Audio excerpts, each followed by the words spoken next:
Here with reaction, 2024 GOP presidential candidate Vivek Ramaswamy.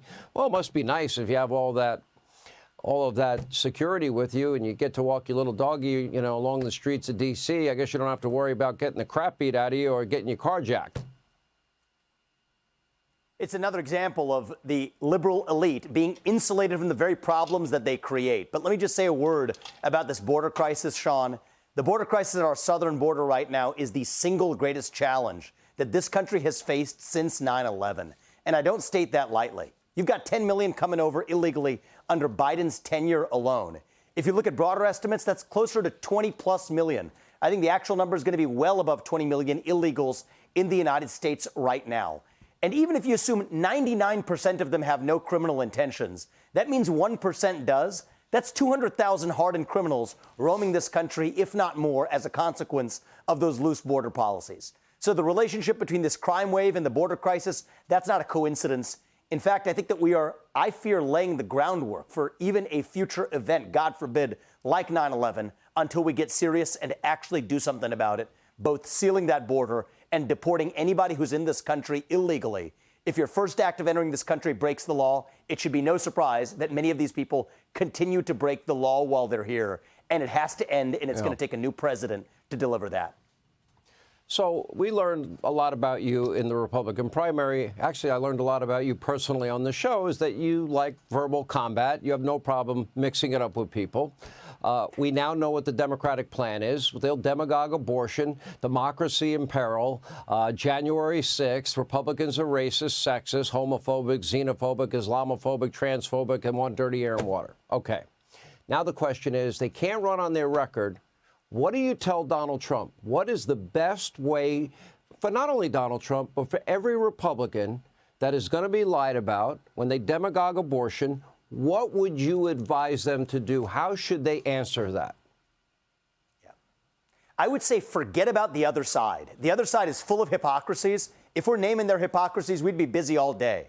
Focus on what we actually stand for, that we stand for the idea that nations have borders, that you get ahead in this country based on merit, not on the color of your skin, that we're actually the party that believes in free speech. That used to be liberals 40 years ago. Well, that's the conservative movement today. That you get to speak your mind openly in this country as long as I get to in return. That we believe in a justice system that doesn't favor conservatives, but doesn't favor people just because they're part of the Democratic Party either. That's what we believe and stand for.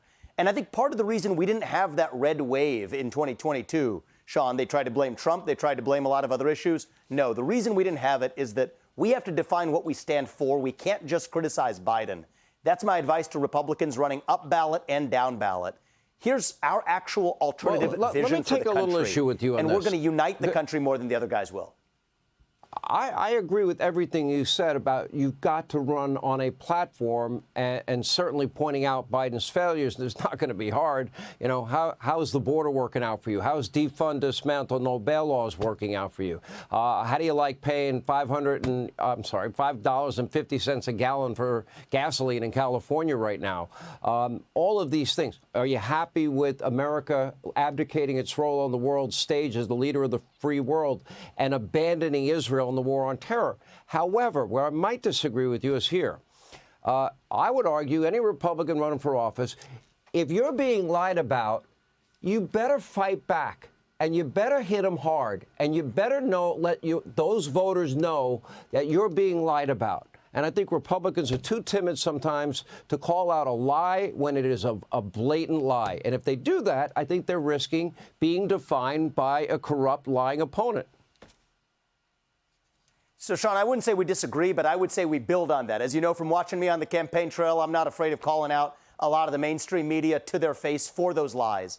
But that's all I would say is that's not enough. That's the foundation. Yeah, we've had some fun, I would say, on air, and that's good. That's what we want. You know what? If you can't dish it, you can't take it. But I would say this is the unique part of this election. This is historic, and I just want to say this on a positive note. We only get this once in a century where voters get to choose between two presidents who have both been the president before. That doesn't happen usually. It was Grover Cleveland the last time around. So that's a unique opportunity in this election that voters have at the top of the ticket to say, it's not a challenger to Biden who's offering you hopes and dreams. It's a challenger to Biden who's already done it. Compare 4 years of Trump to 4 years of Biden. That's a once-in-a-century opportunity, and if voters seize that, I think we can have a landslide that unites this country. That's what this country needs, and as Donald Trump has said, and I love it when he says this, success will be our vengeance. That's how we're going to be the party. Biden promised to unite the country. He didn't do it. That's what Republicans are going to do this year, and I think that's how we're going to make our nation greater than it's ever been before so that our best days are still ahead of us. I truly believe that. And remember this, the one thing they cannot run on is, are you better off than you were 4 years ago? Because I can't think of a single policy success of Joe Biden. Vivek, I look forward to our next round of verbal combat. That'll be fun. Appreciate you being with us. Hey, Sean Hannity here. Hey, click here to subscribe to Fox News YouTube page and catch our hottest interviews and most compelling analysis. You will not get it anywhere else.